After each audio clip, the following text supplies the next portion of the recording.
Habang naghihintay sa isang pulang ilaw, napatingin si Won at nakakita ng isang mamahaling kotse na pamilyar. Lumalabas na si Su Qingying pala ang anak ng pinakamayamang pamilya sa Donghai, kilalang pinakamagandang babae sa Donghai. Naisip ni Won isa siya sa mga babaeng nagpahanga sa akin sa nakaraang kong reincarnation, ang pinakaiba mula sa loob at labas, ang pinakamasunurin at magalang. Binuksan ni Won ang bintana ng kotse at kumaway, ngunit isinara ni Su Qingying ang bintana ng kotse. Sa pagkakita nito, si Won ay nagpadala ng text kay Su Qingying, nung nakita kita sa personal, mas maganda ka kaysa kapag nasa TV. Iniisip ni Won, tiyak na magugulat si Su Qingying kung malaman niyang mayroon akong numero niya. Siguradong magkakaroon na kami ng maayos na pag-uusap. Biglang nakatanggap ng text message si Won, nagulat siya at inisip na baka tugon ito mula kay Su Qingying. Gayunpaman, lumalabas na ang mensahe ay mula kay Li Ruide, "Bayaw, pumunta ka rito. May regalo ako para sa iyo." Agad na pumunta si Won sa address na ibinigay sa mensahe. Pagdating niya, mabilis na ipinakita ni Li Ruide, "Bayaw, ang bahay na ito ay may 3 palapag, isang basement na may sukat na 600 square meters, at mayroon ding hardin, lahat ito ay para sa iyo." Napamangha si Won, at sinabi, "Sa akin." Nagpatuloy si Li Ruide, "Dahil sa iyo, nakaligtas ako mula sa malaking panganib kahapon. Bukod pa rito, kung ang kapatid ko ay mabubuntis, hindi kayo maaaring manirahan ng magkasama sa lumang apartment mo. Ang reg-along ito ay isang maliit na pasasalamat lamang. Tungkol sa mga papeles, kami na ang bahala." Wala nang nasabi si Won kundi ang kanyang pagtataka. Maaga pa kinabukasan, ika-10 ng Hulyo, isang magandang dalaga at isang bodyguard ang nakatayo sa reception desk ng kumpanya ni Liu Bing. Binati sila ng receptionist, "Sino po ang pakay ninyo, Miss?" Sumagot ang babae, "May appointment ako sa inyong direktor na si Miss Lee." Agad na nagtanong ang receptionist, "Maaari ko bang malaman ang iyong pangalan, Miss?" Tinanggal ng babae ang kanyang salamin at sinabing, "Ang pangalan ko ay Tao Manying." Sinuri ng receptionist ang listahan sandali at pagkatapos ay iniulat niya, "Pasensya na po, wala po kayo sa listahan. Ang direktor ay nasa isang meeting, pakihinti lamang sandali at ipaalam namin sa inyo." Kasabay nito, sa loob ng meeting room, galit na hinampas ni Liu Bing ang mesa, at sinabi, "Ang taunang seremonya ay nasa loob na lamang ng 13 araw at hindi pa rin kayo makahanap ng sinuman." Natahimik ang buong kwarto, walang naglakas loob na magsalita. Si Liu Bing ay sobrang galit na hindi na niya sinasagot ang kanyang telepono at patuloy na sinabihan ang kanyang mga tauhan, "Natanggap niyo na ang inyong mga sweldo at ngayon ay wala kayong ginagawang tama." Patuloy na tumutunog ang telepono ni Liu Bing at sa wakas, sinagot ito ni Liu Bing. Pagkarinig niya sa inulat sa kanya, nagbago ang tono ni Liu Bing. At sinabi, "Ano, si Tao Manying ay nandito. Dali, dalhin mo siya sa opisina ko." Hindi makapaniwala si Liu Bing. At inisip niya na hindi naman naimbitahan ng kumpanya si Tao Manying. Inisip din ni Liu Bing na baka nga si Won. Mabilis na nakipagkita si Liu Bing kay Tao Manying at binati siya, "Pasensya na, medyo late ako. Abala ako nitong mga nakaraang araw kaya nakalimutan kong sumagot sa reception." Magalang ding tumugon si Tao Manying at pinuri si Liu Bing, "Si Miss Lee ay mabait at maganda rin, bagay na bagay kayo ni Mr. Won." Nagpatuloy si Liu Bing, "Miss Ying, maupo ka muna. Oo nga pala, pwede ba kitang tanungin, Miss Ying, kung paano kayo nagkakilala ng boyfriend ko?" Naisip ni Liu Bing, tiyak na si Won ang may gawa nito. Ipinaliwanag ni Tao Manying, "Hindi kami pamilyar sa isa't isa pero si Mr. Lei Cheng ay kaibigan ni Mr. Won, kaya hiniling ni Mr. Lei sa akin na pumunta dito." Nagsimulang pagpawisan si Liu Bing nang naisip niya na si Tao Manying ang godfather ay si Lei Cheng ng Hangfei family at kilala siya ni Won. Nagsalita si Tao Manying, "Tungkol sa paglagda ng kontrata sa produktong pangpromosyon, pwede ba nating gawin ito agad?" Agad na humingi ng paumanhin si Liu Bing at nag-utos sa kanyang tauhan. "Dalhin agad ang kontrata, para malagdaan na natin ito." Agad tumugon ang sekretarya, "Opo." Matapos pirmahan ang kontrata, nagkamayan sina Tao Manying at Liu Bing. At nagsalita si Tao Manying, "Miss Lee, umaasa akong magiging maayos ang kooperasyon natin.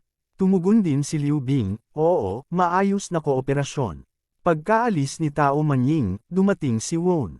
Sinabi ni Won, napirmahan na ba ang kontrata? Siguro oras na para ipakita ng talunan ang kanilang katapatan, hindi ba? Nagtanong si Liu Bing, kailan mo nakilala si Lei Cheng? Mahiwagang sinabi ni Won, mas maraming tanong ang isang negosyante at ang intelligence officer ay hindi maaaring magbunyag ng mga sikreto. At sinabi ni Won, palitan na natin ang paksa, pwede ba? Agad na humingi ng paumanhin si Liu Bing at hinubad ang kanyang coat, hinubad ang kanyang sapatos, at lumuhad kay Won. Pasensya na, hindi ako ang taong hindi tumutupad sa salita. Hindi makapaniwala si Won, talaga bang lumuluhod ka? Inabot ni Won ang kanyang kamay para tulungan siyang tumayo. At sinabi, ayos lang, tumayo ka. At bigla na lang tumawag si Li Ruete kay Liu Bing at ibinalita na may nag-iimbestiga sa kanyang bayaw na nagdulot ng kaguluhan. Kititanggap lang niya ng impormasyon mula sa Golden Service Group ng Su family. Tinanong ni Liu Bing si Won kung sino ang nag-iimbestiga sa kanya. Sumagot si Won na wala na siyang kinalaman dito at hindi niya ito kailangang alalahanin pa. Pagkatapos, tinukso ni Liu Bing si Won at nag-away sila tungkol sa kung sino ang mas maganda. At sinabi ni Liu Bing na kailangang patunayan ni Won kung sino ang mas maganda kaysa sa kanya, pero tumanggi si Won, nalilitong sinabing kailangang pa nila manaliksik ng personal na buhay ng isa't isa sa ibang pagkakataon. Sa mga sandaling iyon, tumanggap ng tawag si Won. Sinagot niya ito, at ang boses sa kabilang linya ay nagsabi, Mr. Won, ako si Su Qingying. Marami tayong kailangang pag-usapan, kaya ikaw ang pumili ng oras ng pagkikita natin. Tinanong ni Won, magkikita ng personal. Agad na sumagot si Su Qingying, oo, may isang bagay na kailangang linawin. Alas 9 ng umaga bukas, sa Tangsha Private Clubhouse. Dumating ka at tawagan mo ako. Agad na sumang-ayon si Won, sige. Nagtanong ng may pag-aalinlangan si Liu Bing, si Su Qingying ba ay ang babae mo rin? Tumingin si Won kay Liu Bing at sinabing, hindi pa, pero siguro sa ilang araw sino ang nakakaalam. Naisip ni Liu Bing, kahit na hindi ko kilala ng personal si Su Qingying, narinig ko ang tungkol sa kanyang pakikipagrelasyon dahil hindi ito lihim sa publiko, ang kanyang ama ay nakatuon sa kanyang negosyo at nagpakasal sa huling bahagi ng buhay. Kaya, noong ipinanganak si Su Qingying, matanda na siya, pinalaki niya siya sa paraang naglilinang ng maharlika, na may mahigpit na alituntunin at disiplina sa pamilya. Kahit nang mag-aral siya sa ibang bansa, may mga bodyguards na inaayos 24 hours a day para lang hindi siya ma-inlove ng maaga. Nang maglaon, nang magkasakit si Mr. Su, sabik siyang magpakasal at mas naging sukdulan ang mga kondisyon para sa pag-aayos ng isang blind date, hindi ka maaaring maging matanda o bata, at ang mga ari-arian ng iyong pamilya ay dapat na hindi bababa sa 1 bilyon. Ang pinakamahalagang bagay ay dapat kang magpakasal sa pamilyang Su. Iniisip ni Liu Bing, hindi kompromiso ang pamilyang Su sa kanilang mga kondisyon. Si Su Qingying ay isang magandang ugali na batang babae na nakikinig sa kanyang pamilya, at si Won ay hindi ang uri ng tao na tatanggap ng kasal na may mga kondisyon, kaya sinabihan ni Liu Bing si Won na, imposibleng mo siyang makuha. Nang marinig ito ni Won ay sinabi niya, hindi ka ba naniniwala sa akin, gusto mo bang tumaya ulit? Sumagot si Liu Bing ng mahinahon, sige, magpustahan tayo. Muling nagtanong si Won, talaga bang tataya ka? Hindi ka ba natatakot na matalo ulit? Buong kumpiyansang sumagot si Liu Bing, talagang gusto kong tumaya. Ipinagpatuloy ni Won, sige, bigyan mo ako ng 3 araw. Gagawin ko siyang akin, na sa akin lang siya habang buhay. Sabi ni Liu Bing, bibigyan kita ng buong 30 araw. Tumanggi si Won, hindi na kailangan, 3 araw lang. Patuloy na nakipagnegosasyon si Liu Bing, kung matalo ka kailangan mong lumuhad at humingi ng tawad sa akin. Niyakap ni Won si Liu Bing at nagtanong, paano kung ikaw ang matalo? Mahiwagang sumagot si Won, pag-iisipan ko. Walang pakialam na sinabi ni Liu Bing, sige, pastahan na ito. Kung matalo ako, luluhod ako sayo. Sinabi ni Won, ayos, napagdesisyonan na. Huwag mong babawiin ang salita mo sa takdang panahon. Kinabukasan, 11 ng Hulyo, sa Tangsha Private Club. Tinanong ng receptionist si Won, Sir, unang beses niyo po ba dito? Gusto niyo bang ipakita ko sa inyo ang golf course? Tumanggi si Won, at sinabi may appointment ako kay Miss Su. Pagkatapos niyang magsalita, lumapit ang isang bodyguard na nakaitim. Mr. Won, sumagot si Won, ako nga. Inakay siya ng bodyguard, Sir, dito po. Naghihintay na si Miss Su. Pagkaraan ng ilang sandali, dumating si Won sa lugar ni Su Qingying. Nang siya'y dumating, naglalaro ng golf si Su Qingying at sinabi ni Won, ang ganda ng tira mo. Hindi pinansin ni Su Qingying ang papuri at diretsyong tinanong si Won, paano mo nalaman iyon? Lumapit si Won at sinabing may pagkasutil ka, hindi mahalaga kung paano ko nalaman. Malamig na sinabi ni Su Qingying, magbigay ka ng presyo. Naguluhan si Won, presyo para saan? At sinabi ni Won sa tingin mo ba'y balak kong maghingi ng pera sa'yo? Wala ring pakialam si Su Qingying at nagpatuloy sa paglalaro ng golf. Ang hindi pagtanggap ng pera ay lalo pang nagpapasuspeka sa akin. Sinabi ni Won, kung ganoon ka ka-worried, bakit hindi ka magdala ng mas maraming bodyguard at agad akong arestuhin sa pagdadala ng armas? Dahan-daang huminga si Su Qingying at ipinaliwanag, una, hindi ako si Liu Bing. Hindi ako gagawa ng ganitong bagay tulad ng pagpatay at pag-aresto. Pangalawa, ikaw ang nobyo ni Liu Bing at walang maglalakas loob na gawin iyon sa'yo. Muling nagtanong si Won, gusto mo ba ng ebidensya mula sa akin? Naguluhan si Su Qingying at sumagot, ebidensya. Biglang niyakap ni Won si Su Qingying mula sa likuran.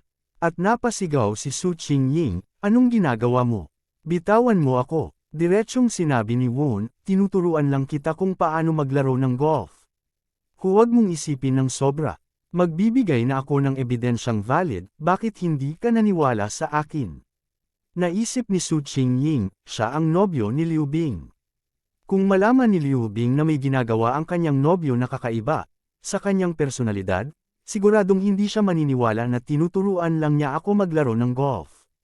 Siya ang dapat natatakot ngayon, hindi ako. Kung hindi ako lumaban, sapat na itong dahilan para patayin siya. Nananatiling nakatutok si Won sa paglalaro ng golf. Hindi maintindihan ng mga bodyguard kung ano ang nangyayari, naglalaban ba ang boss o nakikipagtulungan. Hindi ko na ma-figure out. Tumingin si Su Qingying kay Won at nagtanong, hindi ka ba natatakot na tawagan ko si Liu Bing at ilantad ka? Sumagot si Won, takot ako, pero natatakot ka rin na sabihin ko sa iba ang sikreto mo. Ngayon, patas na tayo. Sumagot si Su Qingying, sinasadya mo ba akong bigyan ng handle para i-blackmail ka? Hinamplas ni Won ang puwita ni Su Qingying at sinaway, huwag kang maging hanggal. Maglaro ka lang ng golf. Huwag ibaling palabas ang iyong puwit ngunit panatilihin itong word. Kung paano lang itinuro sa'yo ng coach mo dati. Namula si Su Qingying, at hindi na makapaghintay ang mga gwardya sa labas, kaya't agad nilang ipinaalam sa kanilang madam. Isang gwardya ang mabilis na humawak sa telepono, habang si Won ay tinuturuan si Su Qingying, ituturo ko ulit sa'yo, igalaw mo ng kaunti ang paa mo pabalik, pantayin ang mga balikat mo, tama na yan.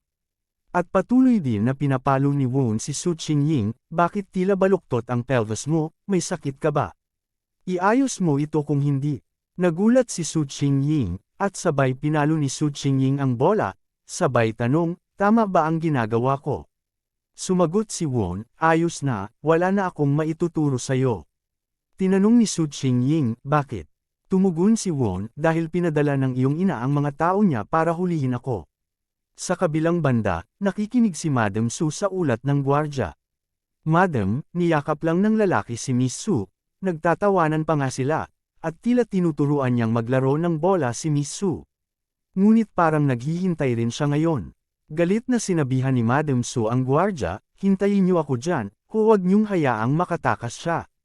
Tumango ang gwardya, naiintindihan po namin madam. Nabahala si Su Qingying, ano ang gagawin ko kapag dumating na ang nanay ko? Sagot ni Won, tumakbo ka na lang, mag-uusap tayo mamaya. Gusto mo bang tumakbo kasama ko? Nag-alinlangan si Su Qingying, tatakas ako kasama mo. Muling tinanong ni Won si Su Qingying, gusto mo bang manatili sa hindi nakikitang kulungang ito magpakailanman? Nagdalawang isip si Su Qingying ngunit hinawakan ni Won ang kanyang kamay. Huwag nang mag-alinlangan pa, takbo na tayo. Mabilis na natuklasan ng mga bodyguard ang pag-alis nila Won, o hindi, tumatakbo sila. Mabilis na sumakay si Won at Su Qingying sa kotse at umalis, iniwan ang mga gwardya na sumisigaw, hintay, huminto kayo.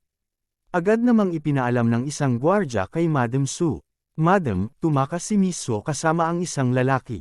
Galit na sumigaw si Madam Su, ano ang sinabi mo? Habang bumibilis ang takbo ng kotse, tinanong ni Won si Su Qingying, natatakot ka ba? Ngumiti lang si Su Qingying at sumagot, hindi natatakot. Sa sandaling iyon, tumunog ang telepono ni Su Qingying. Sinagot niya ito at ang nanay niya ang nasa kabilang linya. Napatingin si Won sa kanya, at sinabi pwede mo subukang maging sarili mo sa loob ng isang araw. Huminga ng malalim si Su Qingying. Galit na tinanong ni Madam Su si Su Qingying, nasaan ka? At sino kasama mo? Mahinang sumagot si Su Qingying, kasama ko ang isang kaibigan. Galit na sumigaw si Madam Su, at sinabi, ikaw at siya, bakit kayo naging sobrang lapid? Ano ba talaga ang pagkatao niya, at karapat-dapat ba siya para sa'yo? Pinalaki kita mula nung bata ka pa at ngayon ay naglakas loob kang tumakbo kasama ang isang lalaki. Lubos mo akong binaygo, Su Qingying. Kailangan mong umuwi ngayon din. Ibinaba ni Won ang bintana ng kotse upang maibsan ang tensyon ni Su Qingying, na malungkot na nagpasalamat si Su Qingying, salamat, Won. Ngayon gusto kong maging sarili ko. Sumigaw si Su Qingying, at sinabi, Ma, tao rin ako, hindi ako isang pape na pwede mong kontrolin. Nagulat at hindi nakapagsalita si Madam Su sa narinig. Muling nagsalita si Won, sa tingin ko ay mabalisahin niya ang lahat ng puwersa ng pamilyang Su upang hanapin tayo. Ngunit hindi akala ni Su Qingying, takot siya sa kahihiyan at hindi niya gagawing malaking isyu ito. Biro ni Won, hindi ka ba natatakot na ibenta kita? Talaga bang handa kang sumama sa akin? Tumugon si Su Qingying, wala namang silbi, walang naglakas loob na lumapit sa akin simula noong bata pa ako. Lagi akong nasa spotlight, lahat ng tao sinasabing iba ako sa kanila. Kahit matapos akong makapagtapos, ganoon pa rin. Gusto ng nanay ko na mamuhay ako tulad niya, na laging maging pinakamahusay. Hindi niya ako hinayaang kumain ng higit sa isang mangkok ng kanin dahil ayaw niyang tumaba ako upang mapanatili ang pinakamagandang imahe sa kanyang paningin. Pagod na ako. Ang pagtakas kasama mo ay maaaring maging tanging pagkakataon ko. At pakiramdam ko, komportable ako kapag kasama kita. Nagpatuloy si Won at sinabi, naniniwala ako na tama ang naging desisyon mo. Ang mamuhay bilang sarili mo ay mas mabuti kaysa sa anuman. Mahinang tinanong ni Su Qingying si Won, boyfriend ka ni Liu Bing, tama.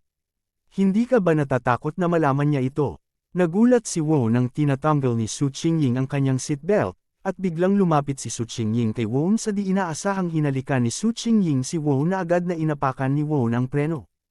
At nagtanong si Won, anong ginagawa mo? Nagmamaneho pa ako, gusto mo na bang mamatay, at bakit mo ako hinalikan? Nauutol na sabi ni Su Qingying, gusto ko, biglang nagsalita si Won, Su Qingying, bumalik ka na sa iyong pwesto.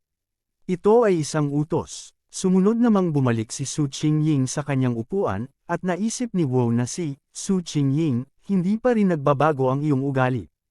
Naalala ni Won, sa loob ng libu-libong taon ng muling pagkabuhay, matagumpay kong napasunod ang pinakamagandang tao sa Donghai para masiyahan ang aking matinding pagkamausisa kung paano siya naging isang dekalidad na tao.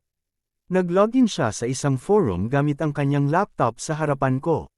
Mayroon isang post na nagsabing, bakit ayaw akong paglaruin ng aking ina? Bakit kailangan kong pasanin ang misyon ng aking pamilya? Bakit ko lang ginagawa ang inuutos ng aking ina at hindi ang aking nais? Pagod na ako. Araw-araw ay puro pag-aaral, pag-aaral, at pag-aaral. Isa ba akong makina na nag-aaral na nasa anyong tao o isang sunod sonyeran ng aking ina? Paano makakahanap ng tamis ng pag-ibig ang isang normal na batang babae na katulad ko? Paano ako magiging masaya sa ganitong uri ng pamumuhay? At may ilang mga komento sa ibaba, aba, ituturo ko sa iyo kung paano magmahal. Napakaganda mo, gusto mo bang makipag-date sa akin? Nagkukunwari ka bang inosente? Akala ko lalaki ang nag-post, babae pala. Ako rin ay sobrang pagod na sa buhay na ito. Kung hindi mo alintana, baka pwede tayong magtulungan. Matapos kong mabasa ang artikulo, napagtanto ko na maraming taon na siyang nagtataglay ng isang perpektong imahe na kumikinang ng maliwanag, ngunit sa likod nito ay ang mga tanikalang nagpapahirap sa kanya na makahinga. May isang komento sa status, Miss, ano ang bumabagabag sa iyo? Sumagot siya, ito ang pagnanais na may magmulat sa tunay kong kalikasan. Ang komentong iyon ay hindi lamang nagsalaysay ng kanyang makitid na buhay, kundi naglantad rin ng isang bagay at isang pagnanais para sa kalayaan. Ngayon ko lang napagtanto, inabuso ko iyon.